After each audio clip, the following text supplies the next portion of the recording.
Today's story is a little more serious than most, and one that's close to my heart. It has fighting, mental health struggles, sex, drugs, crimes, and passion. We're going to take a deep dive into the rise and fall of Jason "Mayhem" Miller.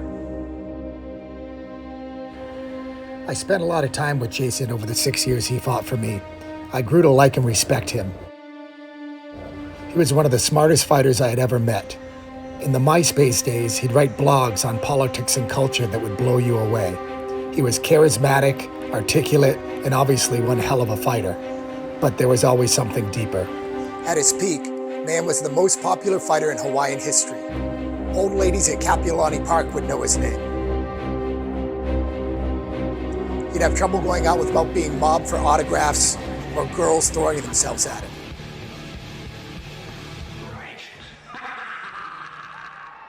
But it wasn't always that way for Jason Miller. When I met the kid in 2003, he was shy and rather awkward. I have a feeling that I'm going to be more well-rounded than most guys, and if that includes having better submissions than most guys, I think you're right on that one.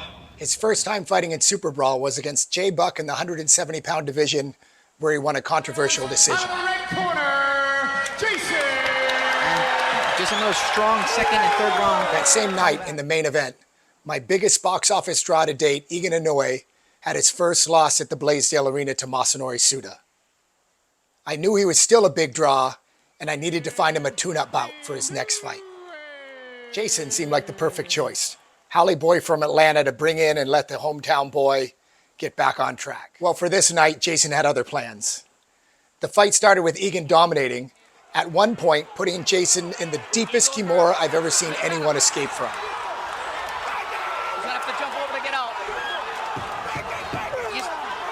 Jason doesn't want to tap. He should keep on going. He has to keep on rolling. Once the rolling stops, the match is over. He tries to defend the roll. He's locking it. Jason just eating it. The crowd was electric. And controlling the position. At one point, as Egan was laying a beat down on Jason, some gangsters in the front row started chanting, "Kill that fucking Haole!" But when Jason finally turned the tide, I saw my first glimpse of Mayhem. He had Egan back mounted, raining down blows, and paused to look over at the gangsters in the front row right beside him and said, "Fuck you, mokes." Mayhem turned up the pressure from there and ended up ending the fight with a flying stomp, breaking Egan's ribs. This was my biggest draw, now losing 2 in a row. And after the fight, you could see the disappointment on my face when I didn't even interview Jason. Jason Miller, fantastic job, Jason. Congratulations.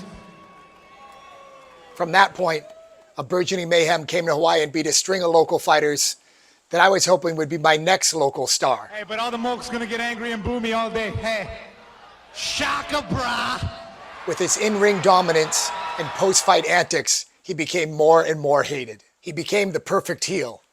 Crowds started flocking to the Blaisdell Arena, hoping to see Mayhem get beat. It was in the fight for the Super Brawl 170-pound belt against Mark Marino that we first saw the now infamous Strip of Doom. He proceeded to dismantle Marino and had the audacity to throw up a shaka as he finished him with an armbar.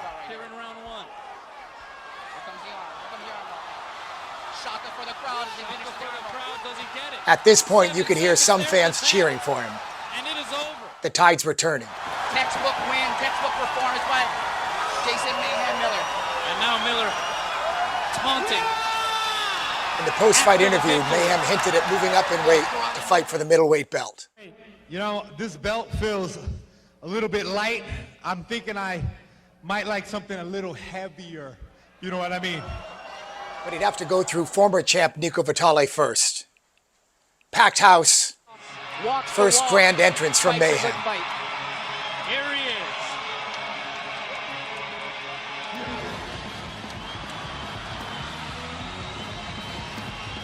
To change your game, or is it just about being in shape? I think he's got it in. And Miller has it in. On. He gets the choke. He got it. And Nico has tapped. Mayhem has won. And Mayhem will get a shot at the title. He defeated Vitale with relative ease. He earned his shot at the coveted 185-pound title belt of Super Brawl against ruthless Robbie Lawler. But definitely It was a sold-out Blaisdell Arena, and in 20 years, perhaps the most energy I felt inside that building. And the fight lived up to the hype. It was a war, with Mayhem on the wrong end of most of the beatings. Now Lawler going for a kick to the head. Lawler on top of Miller, unleashing some punches. Miller covering up, looking to grab on the ruthless Robbie Lawler. Man might be playing possum here. Yeah, Lawler might want to be careful, but he's landing a couple of blows. Maybe not. Maybe he's got Mayhem hurt. Nice knee to the head by Lawler. Miller in trouble. But this wouldn't be the first time that Mayhem would have to come back from insurmountable odds. As the rounds went on, the exchanges got more even. Comes in with a kick and then a punch. Another kick. A haymaker right from Mayhem Miller. Robbie Lawler now on the receiving end of some punishment. And by the fourth round, Mayhem ended up on top, cinched in a side choke, and secured himself the 185-pound title. He's got it in.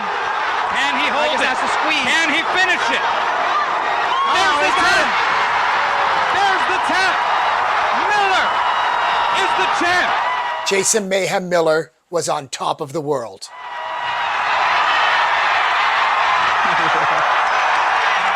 The state of things in Icon MMA.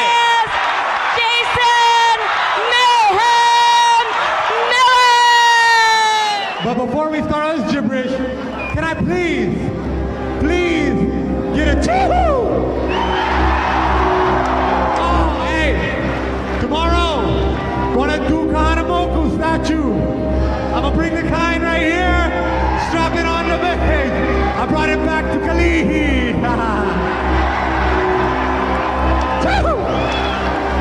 Mayhem had an entire state and culture behind him.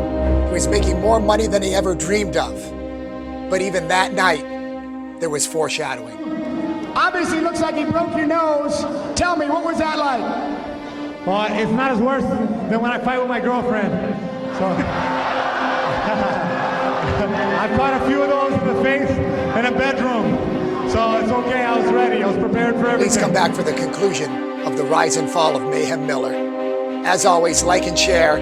We'll see you next time. I'm TJ Thompson.